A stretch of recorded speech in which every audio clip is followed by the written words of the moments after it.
ഇന്ത്യയുടെ വമ്പൻ തിരിച്ചടിയിൽ പാകിസ്ഥാൻ വളരെയധികം ഭയന്ന് ഇപ്പോൾ ലോക രാജ്യങ്ങൾ തെണ്ടി നടക്കുന്നു എന്ന റിപ്പോർട്ടുകളാണ് പുറത്തു വരുന്നത്. പാകിസ്ഥാൻ സഹായം തേടാൻ പോയിരിക്കുന്നത് ആദ്യം ഡൊണാൾഡ് ട്രംപിന്റെ കാല് പിടിച്ചു. ഡൊണാൾഡ് ട്രംപ് അവിടെ നിന്നും ഓടിച്ചു വിടുന്ന കാഴ്ചയാണ് നമുക്ക് കാണാൻ സാധിച്ചത്. ഡൊണാൾഡ് ട്രംപിനോട് പറഞ്ഞത് ഈ ഭീകരാക്രമണം ഞങ്ങൾ നടത്തി, തെറ്റുപറ്റിപ്പോയി, കുറ്റസമ്മതം നടത്തി എന്നാണ് റിപ്പോർട്ടുകൾ പുറത്തു വന്നത്. എന്നിട്ട് ഇപ്പോൾ പാക് പ്രതിരോധ മന്ത്രി മാധ്യമങ്ങൾക്ക് കൊടുത്ത ഒരു അഭിമുഖത്തിൽ കൃത്യമായി പാക് പ്രതിരോധ മന്ത്രി പറയുന്നുണ്ട്, ഖവാജ ആസിഫ് പറയുന്നുണ്ട്, ഞങ്ങൾ ഭീകരവാദികളെ പരിപോഷിപ്പിക്കുന്നുണ്ട് 30 വർഷമായി, അത് അമേരിക്കയ്ക്ക് വേണ്ടിയും വെസ്റ്റിന് വേണ്ടിയുമാണെന്ന് ഇയാൾ കൃത്യമായി പറയുന്നുണ്ട്. പിന്നീട് ഇയാൾ അഭിപ്രായം മാറ്റി. പക്ഷേ ഇയാൾ അഭിപ്രായം മാറ്റിയത് കൊണ്ടൊന്നും ആ ഡിജിറ്റൽ എവിഡൻസ് അല്ലാതാകുന്നില്ല. ഇയാളാണ് അതിലെടുത്ത് പറയുന്നത്. എന്തായാലും അതിനുശേഷം അമേരിക്കയുടെ കയ്യിൽ നിന്നും സപ്പോർട്ട് കിട്ടില്ല എന്ന് അറിഞ്ഞതിന് ശേഷം ഇപ്പോൾ വലിയ രീതിയിൽ ഇന്ത്യയുടെ നടപടിയിൽ ഭയന്ന് പാകിസ്ഥാൻ GCC രാജ്യങ്ങളിലേക്ക് പോകുന്നു എന്ന റിപ്പോർട്ടുകളാണ് പുറത്തു വരുന്നത്. ബ്രിട്ടനിലേക്കും പാകിസ്ഥാൻ ഇപ്പോൾ പോകുന്നുണ്ട്.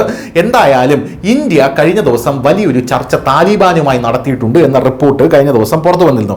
അതായത് പാകിസ്ഥാനെതിരെ ഇന്ത്യയും താലിബാനും ഒന്നിക്കുന്നു. അതായത് പൊതുശത്രുവാണ് ഇവർ.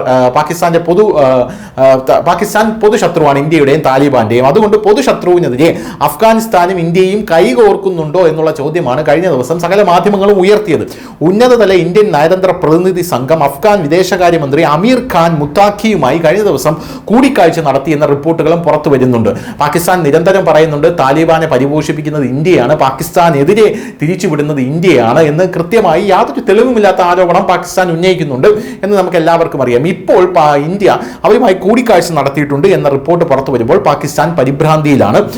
CDSുമായി കൂടിക്കാഴ്ച നടത്തിയ ശേഷം പ്രതിരോധ മന്ത്രി രാജ്നാഥ് സിംഗ് പ്രധാനമന്ത്രി നരേന്ദ്രമോദിയുമായി കഴിഞ്ഞ ദിവസം കൂടിക്കാഴ്ച നടത്തി. ഇടയ്ക്കിടയ്ക്ക് കൂടിക്കാഴ്ച നടക്കുന്നുണ്ട്.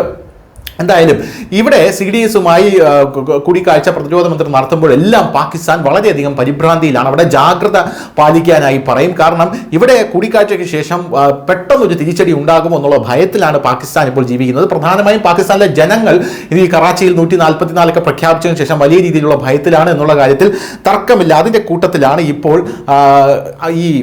ഇവരുമായി അഫ്ഗാനിസ്ഥാനുമായി ഇന്ത്യ ചർച്ച നടത്തി എന്ന റിപ്പോർട്ടുകൾ പുറത്തു വരുന്നത്. ഈ റിപ്പോർട്ടിൽ ഭയന്നാണ് ഇപ്പോൾ പാകിസ്ഥാൻ ബ്രിട്ടനിലേക്കും സൗദി അറേബ്യയിലേക്കും പോകുന്നത്. എന്നാൽ ഇവർക്ക് ഒരുപടി മുന്നിലെറിഞ്ഞാണ് ഇന്ത്യ മുന്നേറുന്നത് എന്നുള്ളതാണ് പ്രധാനപ്പെട്ട ഒരു കാര്യമെന്ന് പറയുന്നത്. അതായത് സകല GCC രാജ്യങ്ങളിലേക്കും ഇന്ത്യ കേന്ദ്രത്തിന്റെ ഒരു MP-യെ വിട്ടിട്ടുണ്ട് ഈ വിഷയങ്ങളെല്ലാം പറയാനും അവരെ ബോധ്യപ്പെടുത്താനും എന്നുള്ള റിപ്പോർട്ടുകളാണ് പുറത്തു വരുന്നത്. പാകിസ്ഥാൻ ബ്രിട്ടന്റെ സഹായം വിദേശകാര്യമന്ത്രി ഇഷാദ് ദാറാണ് ചൈനീസ് വിദേശകാര്യമന്ത്രിയെ വിളിച്ച് സഹായം അഭ്യർത്ഥിച്ചത്. സ്ഥിതിഗതികൾ ചർച്ച ചെയ്യാൻ ഡാർ ചൈനയെ മാത്രമല്ല ബ്രിട്ടീഷ് വിദേശകാര്യ സെക്രട്ടറി ഡേവിഡ് ലാമിയെയും മറ്റ് പ്രാദേശിക വിദേശകാര്യ മന്ത്രിമാരെയും വിളിച്ചിട്ടുണ്ട്. പാകിസ്ഥാൻ വിദേശകാര്യമന്ത്രി ഇഷാർ ദാർ ചൈനീസ് വിദേശകാര്യമന്ത്രി വാങ് യിയെ വിളിച്ച് നിലവിലെ സ്ഥിതിഗതികൾ ധരിപ്പിച്ചതായി പ്രാദേശിക റിപ്പോർട്ടുകളെല്ലാം പറയുന്നുണ്ട്. ഏകപക്ഷീയമായ നടപടികളെയും ആധിപത്യ നയങ്ങളെയും രണ്ട് നേതാക്കളും എതിർത്തതായി ദാറിന്റെ ഓഫീസ് പുറത്തിറക്കിയ പ്രസ്താവനയിൽ പറയുന്നു. ഇതിന് പിന്നാലെയാണ് സൗദി അറേബ്യയെയും ഇവർ വിളിച്ചിരിക്കുന്നത് എന്ന റിപ്പോർട്ട് പുറത്തു വരുന്നത്. എന്നാൽ സൗദി അറേബ്യയെ പാകിസ്ഥാൻ കുറെ നാളായി സൗദി അറേബ്യയ്ക്ക് മുമ്പിൽ തലയും ചൊറിഞ്ഞ് വല്ലതും തരണേ എന്ന് പറഞ്ഞ് നിൽക്കുമ്പോൾ സൗദി അറേബ്യ ആട്ടിറക്കുന്ന കാഴ്ചയാണ് കാണാൻ സാധിച്ചത്. പോരാത്തതിന് നമുക്കറിയാം ഇന്ത്യൻ പ്രധാനമന്ത്രി നരേന്ദ്രമോദി സൗദിയിലേക്ക് ചെന്നപ്പോൾ ജിദ്ദയിലേക്ക് ചെന്നിറങ്ങാൻ പോയപ്പോഴാണ് ഈ ആക്രമണം ഉണ്ടായത് എന്നുള്ളത് വളരെ പ്രധാനപ്പെട്ട ഒരു കാര്യമാണ്. അങ്ങനെ ഒരു സാഹചര്യത്തിൽ സൗദി ഇന്ത്യൻ പ്രധാനമന്ത്രിയെ വളരെ ഊഷ്മളമായി വരവേൽക്കാൻ നിന്നൊരു സാഹചര്യമാണ്. ഇന്ത്യൻ പ്രധാനമന്ത്രി ലാൻഡ് ചെയ്യുന്നതിന് മുമ്പേ ആകാശമാർഗം തന്നെ പ്രധാനമന്ത്രിക്ക് സൗദിയുടെ യുദ്ധവിമാനങ്ങൾ അകമ്പടി സേവിച്ചുകൊണ്ട് പ്രധാനമന്ത്രിയെ ലാൻഡ് ചെയ്യിക്കാനുള്ള ഒരു പരിപാടിയായിരുന്നു. അതെല്ലാം സൗദിയുടെ മനസ്സിലുണ്ട് എന്നുള്ളത് കൊണ്ട് തന്നെ സൗദി പാകിസ്ഥാനോട് എന്ത് മറുപടി പറയും എന്നുള്ളതൊരു ചോദ്യം തന്നെയാണ്. എന്തായാലും ഇപ്പോൾ പാകിസ്ഥാന് പിന്തുണയുമായി എത്തിയിരിക്കുന്ന ഒരു രാജ്യം ചൈനയാണ്. അതിന് പുറകെ തുർക്കിയും പാകിസ്ഥാന് പിന്തുണയുമായി രംഗത്തെത്തിയിട്ടുണ്ട്. അത് സ്വാഭാവികം മാത്രമാണ്. പക്ഷേ തുർക്കി അമേരിക്ക പറഞ്ഞാൽ കേൾക്കുമെന്നുള്ള കാര്യത്തിൽ തർക്കമില്ല. ചൈനയെ നേരിടാൻ റഷ്യയുണ്ട് ഇന്ത്യയുടെ കൂട്ടത്തിൽ.